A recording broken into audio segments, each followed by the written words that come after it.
Welcome to the Townsend Institute podcast series, Tips, a show produced by the Townsend Institute at Concordia University, Irvine. This podcast provides tips into leadership, coaching, and counseling topics aimed at helping listeners grow in both their personal and professional lives. I'm Dr. John Townsend, psychologist, organizational consultant, and author of over 30 books, including the New York Times best-selling Boundaries series. I'm also the founder of the Townsend Institute, and I'm excited to introduce your podcast hosts, Townsend Institute Program Directors Dr. Ashley Andrew and Dr. Gilbert Fugit. On today's episode of Tips, Ash and I sit down with Maureen Price, the Executive Director of GrowthSkills Foundation. GrowthSkills Foundation is a nonprofit specializing in unique 5-day intensive workshops, including Ultimate Leadership, which serves many people from all walks of life and from all over the globe. These powerfully effective events are born out of her time and influence as Executive Director, working alongside Doctors John Townsend and Henry Cloud. That's right, Gilbert. With relationships stemming back to 1997, Doctors Townsend and Cloud have been like brothers to Maureen. Her earlier experiences include a variety of industries, but primarily sales, service, and management.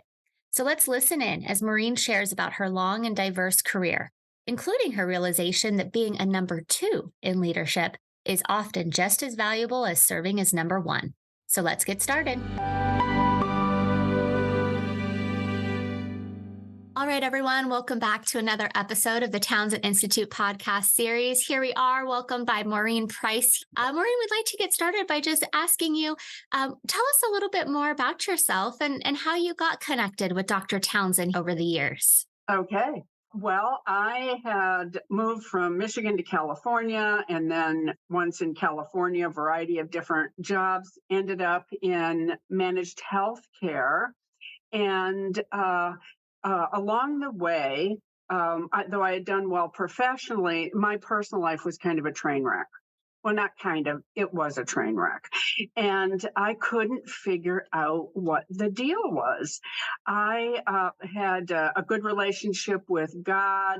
I felt, spiritually, I was very dialed in. Professionally, I'd always done very well. But personally, it was everywhere I went, there seemed to be a problem or crisis after crisis. And I started reading everything I could get my hands on. And what was missing was really the integration of the spiritual and the personal. And when I first heard, and I have to always talk about John and Henry because they've been a part of my journey, Dr. Cloud and Dr. Townsend, I went to hear them at something called Monday Night Solutions that they were doing. At that time, it was at Vanguard, and then it moved to Mariners Church. But for the first time in my life, I heard 2 people who were able to connect my personal life with my spiritual life. And I realized that had been the missing piece. They created this bridge that nobody else, nothing else I had ever read had done. And I was captivated by the practical, but deeply spiritual and emotionally healing work that these 2 were doing. And I was like, I want to be a part of this. I want to be a part of this. And so I reached out, asked if they were doing any hiring.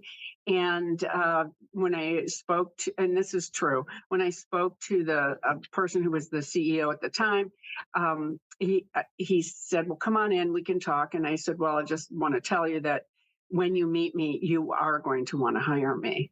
And I mean, that's crazy, right? Brilliant. I love it. Right. I think I planted the seed. You will want me. Right. So anyway, kind of long story short, I was working for HealthNet. They were going through a merger and acquisition. I had been told they were keeping me. And I was like, no, I want to go and work for these guys. And, God did some amazing, miraculous things that I was able to take kind of a golden handshake, leave there and go to work for John and Henry. And I thought I'd hit the job lottery. I mean, I was like, this is my dream job, is to be able to help people deal with some of the emotional issues that are interfering with their success, because it was really what was getting in the way for me, that I came to the conclusion I was the problem. And, but that was the good news, because if you're the problem, you can fix that. If somebody else is the problem, it can be a lot more complicated. So I was quite happy to learn that I could solve some of these problems. I would just need to do life a little differently. And so that kind of began my journey in 1997. I know that's such a long time ago, right? I went to work for those guys, and it was one of the most challenging jobs I'd ever had, one of the most exhilarating, rewarding, fun, and have, pinched myself. Like, how did I get here? Because it's kind of amazing to have worked so closely. I mean, I consider them friends. They're like the two brothers. Well, we have a joke, Henry will say, I'm the brother he never had. Uh-huh. And I'll go, and you're the brother I never wanted. But the deal is, I have 5 brothers. I would have taken 2 more. These guys have just been such a gift to me. And then I worked with them until 2020, and then, or 2017, excuse me. And then I launched this nonprofit called GrowthSkills. And so now I run this organization, and that was also one of the hardest things I've ever done, is launching this nonprofit. Thank goodness I had some people around me really helping me do that, because just doing that application was, it was kind of over the top. But then we began doing the exact same thing I had been doing, only I could focus 100% on these 5-day intensive workshops that we do. And that's probably what you heard about in conjunction with me, because those are my babies. Maureen, I love it. The brother you never wanted. No, that's great.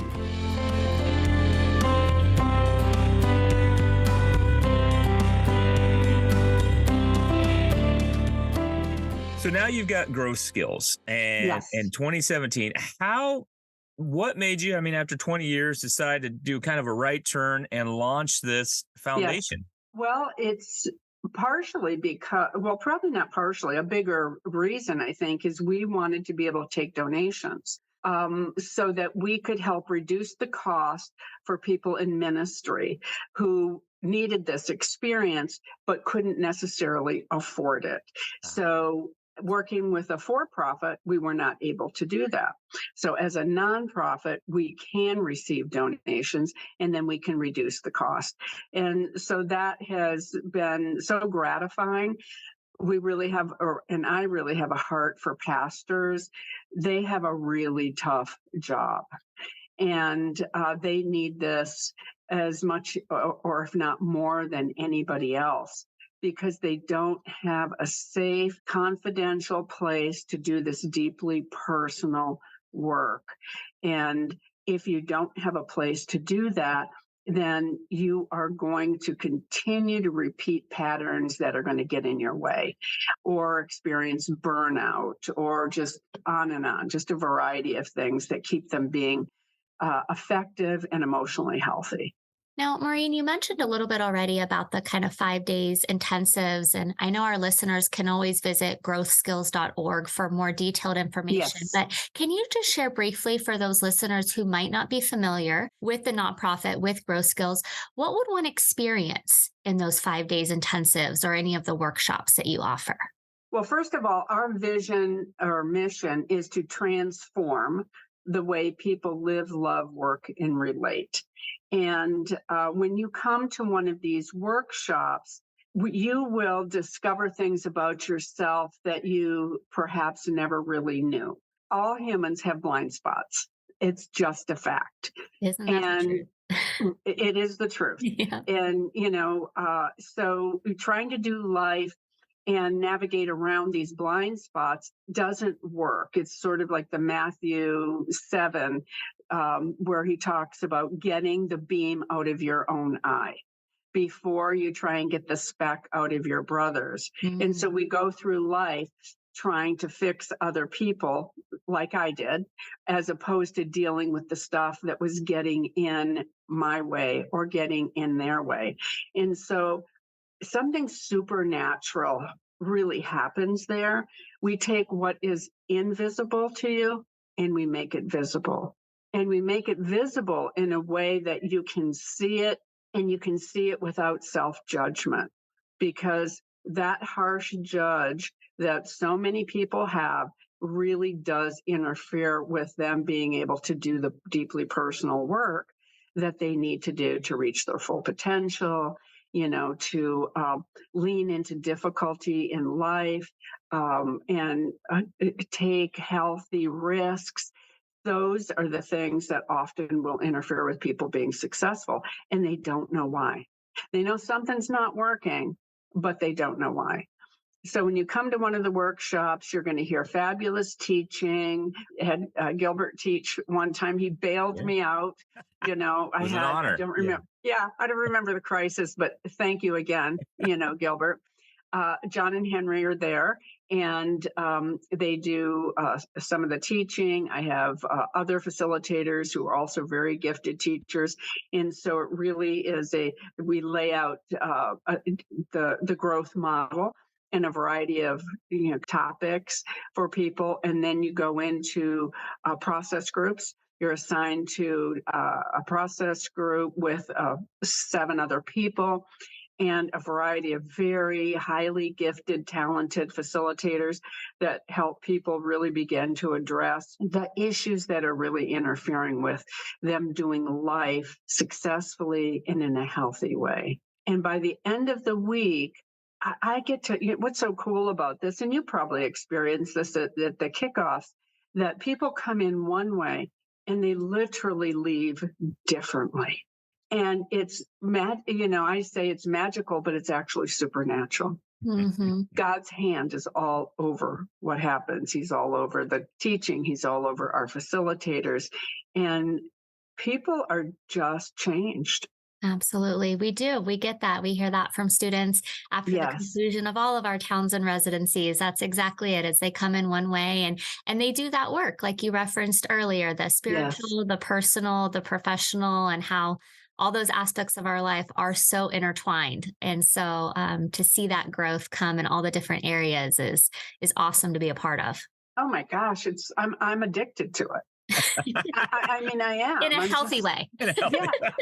Yeah, we're all addicted to something, right? So you can choose, right? I've chosen this, and so it's just very gratifying, rewarding.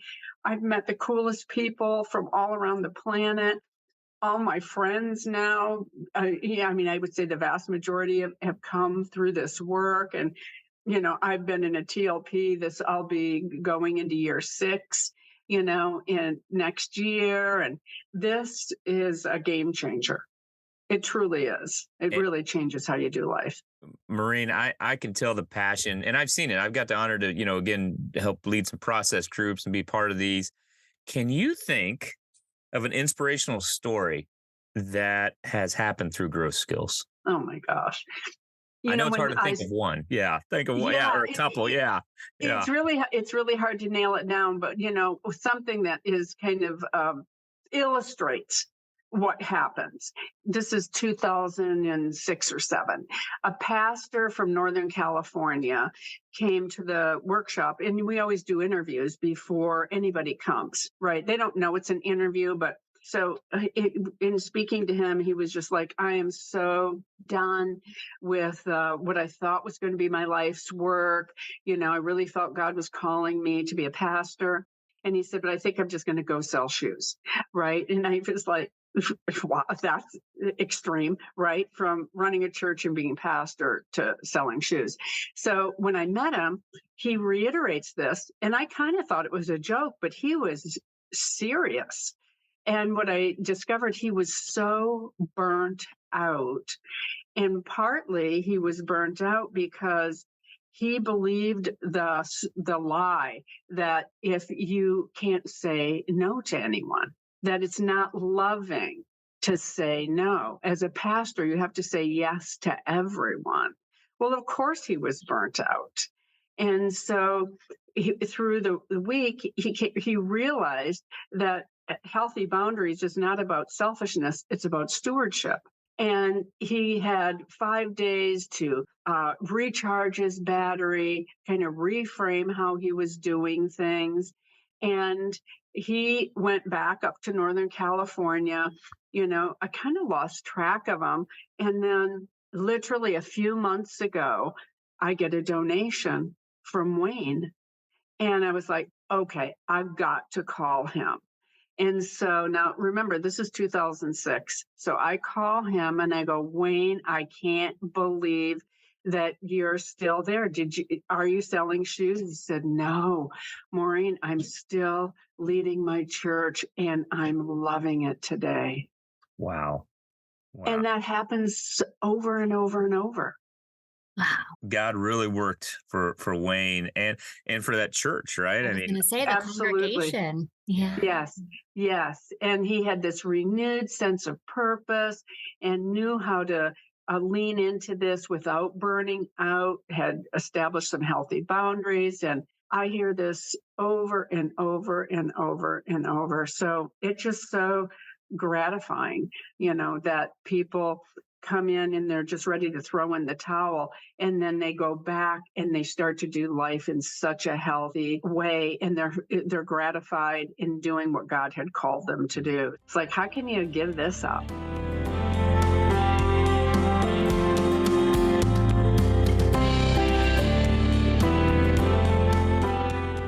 When we talk about the birth of GrowthSkills several years back, but also just the relationship that you've had with Dr. Townsend and Dr. Cloud for 25 years now. You've heard a lot, you've seen a lot.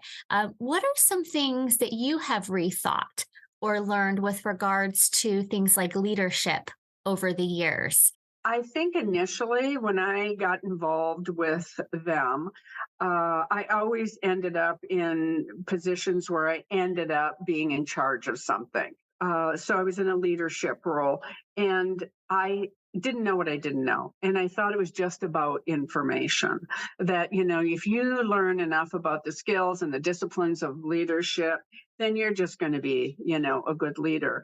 And I think, in this work with Dr. Cloud and Dr. Townsend, I realized that the most successful leaders are leaders who are aware that there is a personal component that absolutely drives how you interact with people, how you lead people, whether or not people will follow you. And I really wasn't good at it. I had some techniques and skills that, I could get by with. But ultimately, when you got right down to it, I wasn't very emotionally intelligent. And I wasn't even really all that interested in what people thought or how they felt, I mean, seriously, that's sad to admit, but it's true. Mm-hmm. Right. And I wouldn't have known a relational need if it walked up and slapped me in the face. Right. That was just not in my, worldview. And the more I got involved in this work, I realized how important that is, how hugely important that is. And so it really changed how I thought about leadership and how I approach leadership. And I have learned to be a much better listener and putting some of those relational needs into practice, which, I'm a quadrant 4 girl. I love giving advice, right? Give me some action steps. That's just where I, feel like I excel. And, my working genius is galvanizing and tenacity. Yeah. So it's all about getting stuff done. And that was a very helpful assessment, so. Definitely. Well, it just rings true too. I think that's really common, especially those that hold leadership positions, right? Is the calls to action, the encouragement, the advice, those quadrant 4 nutrients, as you refer to them, right, are so common. I think Yes. especially for leaders that to kind of get that reality check and remind ourselves to go back to quadrant 1 and quadrant 2. There's just so much Yes. depth and importance that's there. Yeah, without a doubt. And it has made such an incredible difference, and not just professionally, but in my life personally. I have to remind myself, like, okay, let him talk. Is what you're about to say going to help or hurt the relationship? Right. And that's always a helpful question. And sometimes the answer is, yeah, well, you probably better not say anything then, because it's not going to help. Not gonna help. It's not going to help.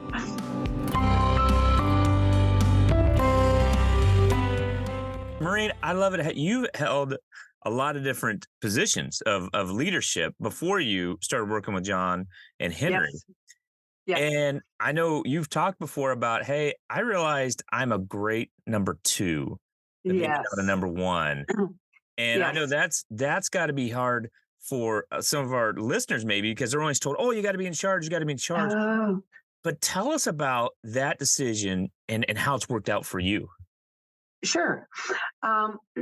Well, I think, some of the ways I am skilled is I make things that exist already better.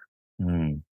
Right. And so I'm a good problem solver. I am very persistent. I'm not going to, one of my mottos is never give up, never surrender.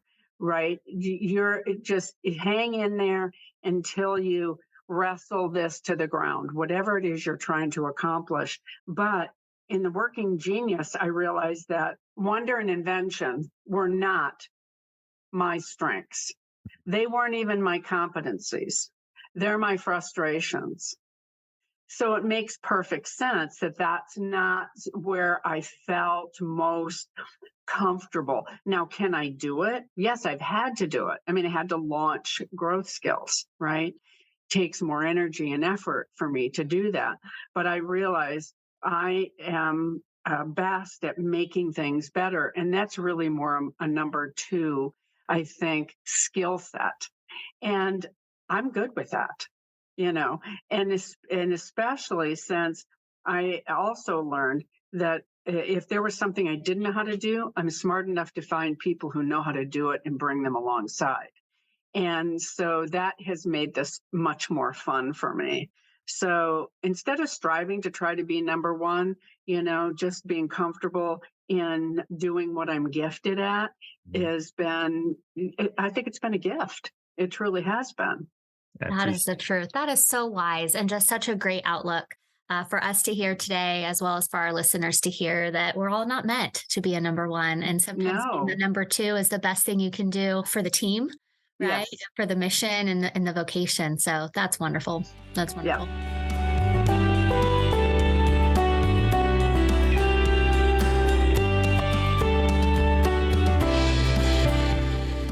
Well, Maureen, we're coming to the end of our episode here, but we always like to leave our listeners with what we call the takeaway tip here on the Townsend Institute podcast series. So if you could leave our listeners with one takeaway tip to help them, whether it's personally, professionally, or the like, what would you share with them?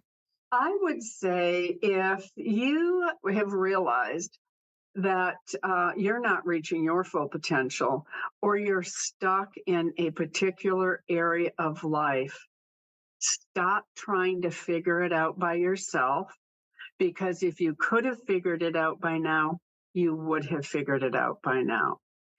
Enlist other people in that process. I think you should come to one of my workshops, because in 5 days, we can help you do that. And if you choose not to, then it's just going to take you longer. But if you get the right people around you, you can still do that.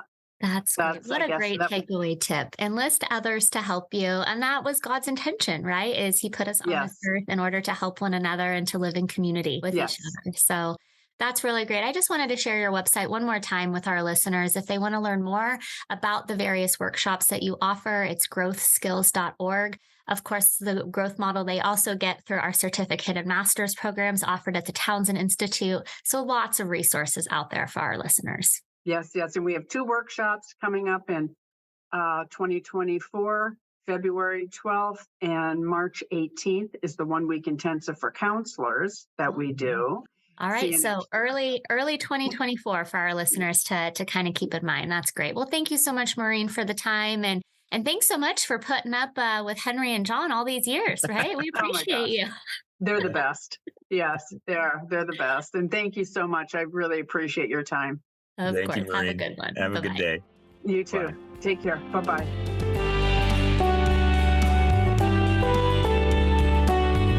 Special thanks to Gadesa Labawa, CUI alumni, for the Tips Podcast music. If you enjoyed the Townsend Institute podcast series, head to our website, cui.edu/Townsend, to find out more about the certificates or bachelor's, master's, or doctoral degrees offered through Concordia University, Irvine.